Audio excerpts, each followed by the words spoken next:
Team USA and the roster because a social media post went out there and it's actually caused some controversy. While I'm like, really? This is controversial? This is the take? And then I saw some of the choices that some fans are making out there where you can tell there's blatant. The Team USA social media message caused more than a ripple in the pond. It was a complete bombshell that sparked a hurricane of controversy, changing the entire internet sports world into a veritable cesspool of debate and insults. Seriously, there was a post that ventured to propose potential starting lineup. And by putting Caitlin Clark's name front and center, it was declaring war rather than inspiring a pleasant discourse. Paige Booker's fans were absolutely astonished. I mean, people burst in wrath over the sheer arrogance of this proposed lineup. You have to understand that this was no longer a casual topic among enthusiasts. It became a fierce declaration of loyalty. It set the scenario for an unprecedented battle. A breathtaking exhibition of real fan enthusiasm that few people anticipated coming. In an instant, the digital battle lines were established, leaving everyone scrambling to take a side in the chaos. The other day, I did a couple of videos about it. We know Caitlin Clark finally going to emerge in a competitive setting in a training camp that they're going to have right here. Let me just give you the specifics. Indiana Fever superstar Caitlin Clark hinted that she would participate in Team USA basketball activities during the WNBA offseason, following the conclusion of her team's 2025 campaign. Initially, the thought was she was referring to USA basketball training camp in early March 2026, which is a precursor to the 2026 FIBA World Cup qualifying tournament. The contentious. So, let's go into specifics. The picture that triggered all of this uproar depicted a starting five that had Caitlin Clark at point guard and some major talent. Jewel Lloyd, Jackie Young, Nneka Ogum, and Aaliyah Boston. Just to be clear, this was not an official roster announcement. It was clearly portrayed as a theoretical projection, but the repercussions were immediate and seismic.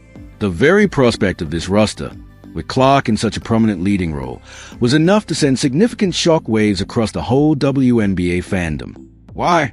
Because it directly questioned existing hierarchies and fan expectations. It was a direct confrontation with people who firmly believed that other more experienced players were far more deserving of a key berth on Team USA. What appeared to be a benign message quickly became a lightning rod for long-standing differences and impassioned disagreements. Team, I don't know how this is even a debate. This post got put up as a potential, starting five. All right, Caitlin Clark at point guard, Kaylee Copper, Jackie Young, Derica Hamby, and Aaliyah Boston, and then of course these are the reserves on the team, right? And my God, the Paige Becker supporters, of course. And I don't want to throw Angel supporters in this because I've seen a lot of actually put Angel and Caitlin on the court. Immediately, and I mean the moment the post went live, the most vocal and intense outrage erupted from Paige Booker's loyal fans. Their commitment to their player is unwavering.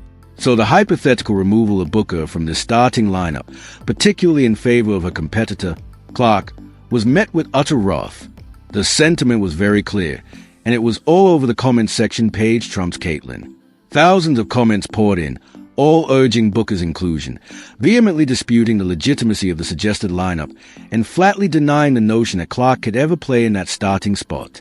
The sheer number and vehemence of the reaction from Booker's fan base was quite remarkable to witness. It revealed a tremendous territorialism within the WNBA community that had been seething below the surface. And this post simply made it boil over for everyone to see. And I don't want to throw Angel supporters in this because I've seen a lot of actually put Angel and Caitlin on the court at the same time. But somehow this got labeled as rage bait. And I'm not sure how this is controversial, but here we go with some of the dumbass takes that came out of this, right? It's got over 200,000 views on it now. Paige, okay. Young, Copper, Cameron Brent, really? After being injured like that? Reese. However, While Bucks fans dominated the initial wave of fury, the issue rapidly and unsurprisingly spread to other important fan bases. Angel Re supporters, for example, provided a considerably more nuanced perspective than the Bucket camp's blanket rejection.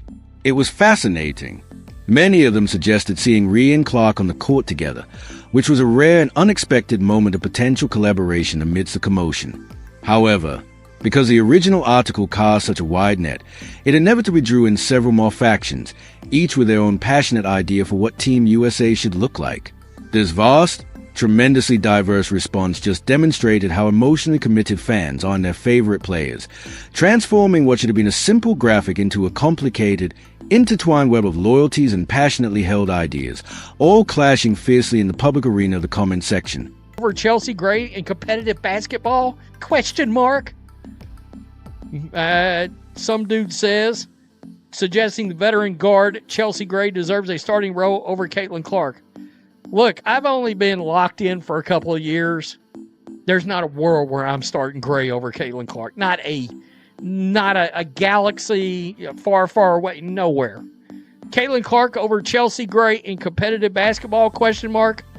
127 times out of 10. Yeah, easy.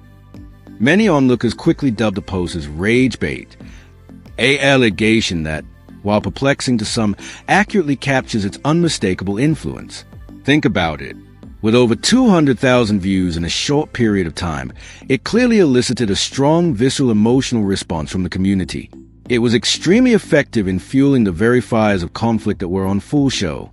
It's virtually irrelevant if it was intended to elicit such a strong reaction. The results were unmistakable. It tapped right into pre-existing tensions. It inflamed long-standing rivalries and transformed what could have been a quiet, speculative debate into a raucous public spectacle. The term rage bait perfectly described the tangible fury and resentment that erupted, particularly among supporters who believed that their favorite players had been unfairly and disrespectfully neglected. Injured and this and that and the other. You know, and I'm not talking about far as the poster goes. I mean, just literally having been put on the team right now, you know. Just a question, if Juju is still recovering from an ACL, how can she be part of this? Surely she can't play. Yes, she can attend, but if she takes to the floor, she surely risks serious injury. Well, they all risk injury in playing in this. It is what it is. Now, a lot of people are bringing up people that aren't even in this. I mean, Asia and just when you thought the drama couldn't get any more dramatic, the conversation shifted to another level of heated debate featuring veteran guard Chelsea Gray. The idea of Caitlin Clark beginning over a seasoned and renowned player like Gray in a competitive Team USA scenario struck a chord with many people who value Gray's established talent and hard-earned expertise. For some, the very idea was absurd. One particularly brave fan said it frankly, proclaiming, "There's not a world where I'm not starting Gray over Caitlin Clark, not a galaxy far away." This direct challenge to a seasoned player's reputation exposed an obvious generational difference in the fan base, creating a heated debate about quality, experience, and the undeniable appeal of new talent vs the dependability of proven longevity. Many longtime admirers felt entirely disregarded and mistreated by the new wave. There's only 1 point guard, and she plays in Indiana. Stop it. And then you have the other thing, the do you want to grow women's basketball, the popularity of it or not? And Team USA, and do you want the ratings and all that other stuff? You know, and Caitlin Clark's obviously going to bring all of that, right? And you can't use this as an excuse. I mean, there was word out there that the committee, when they left her off the 2024 team, were scared to put her on the team because if she didn't play enough, they didn't want to have to hear about it. This passionate debate over Chelsea Gray was about more than simply two amazing players. It revealed a far deeper, more fundamental battle raging among women's basketball fans.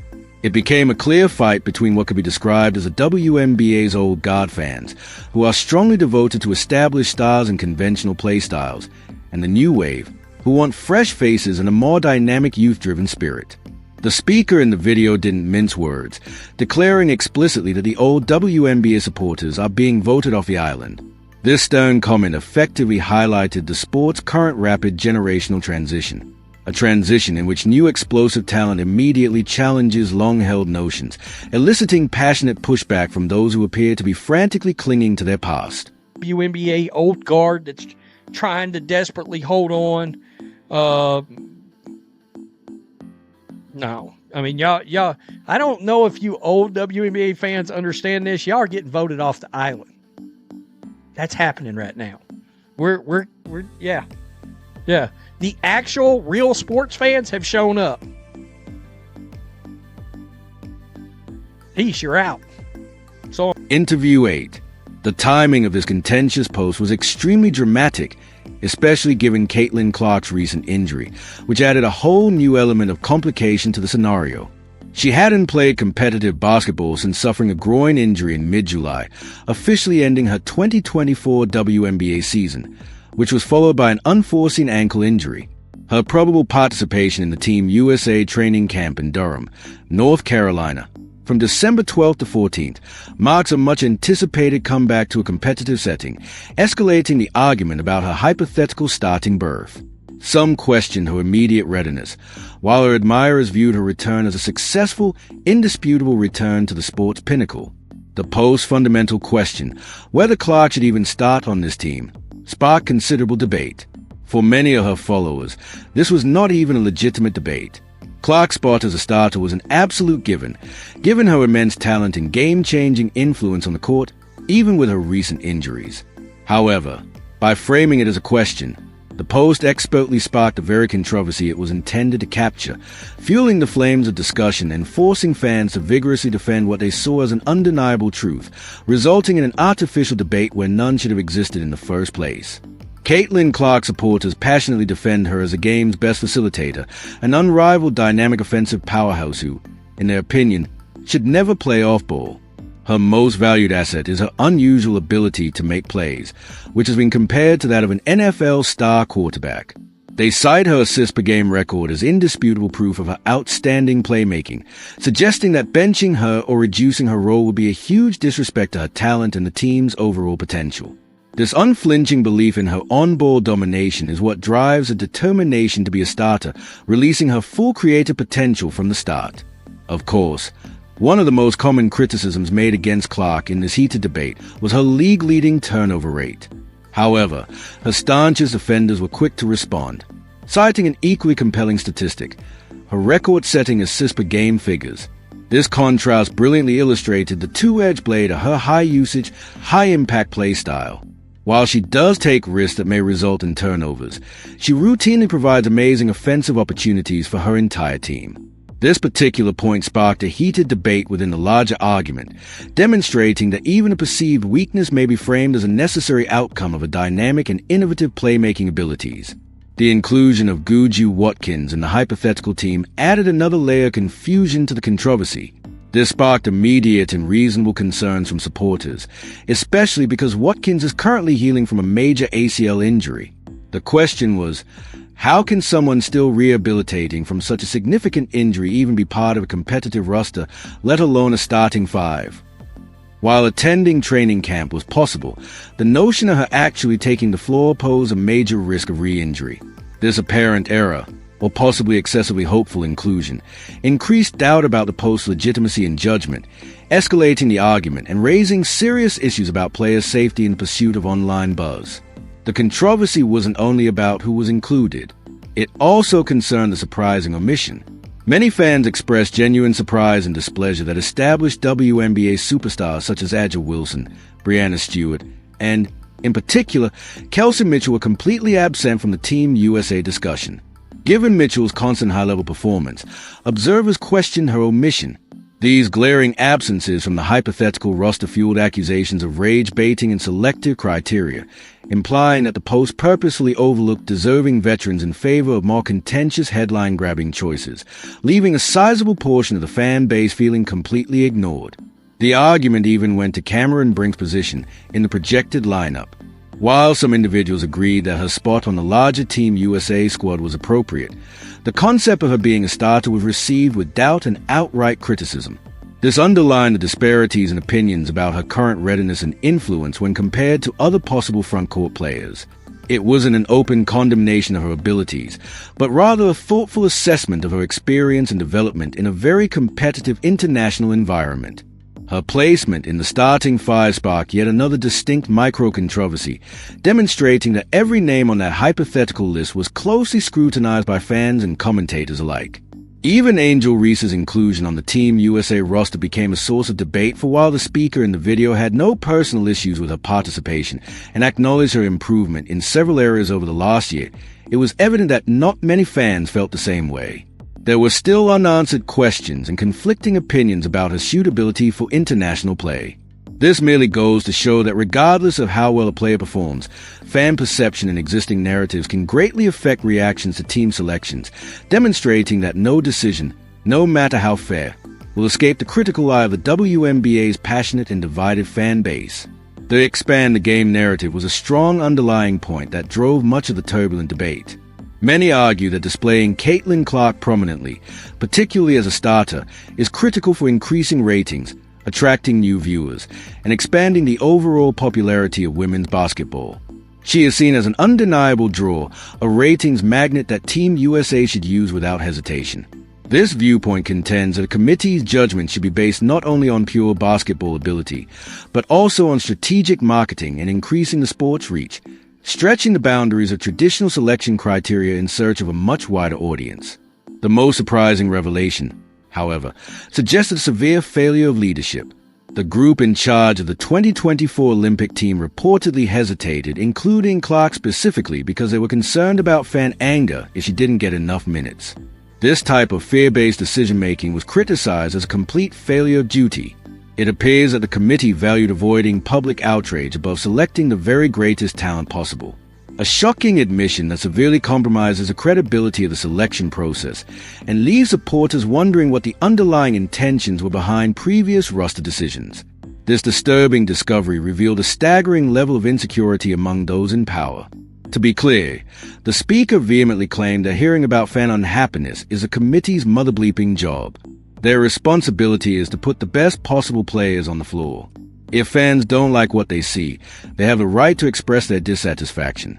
This is not about avoiding criticism. It's an intrinsic and inescapable element of the work.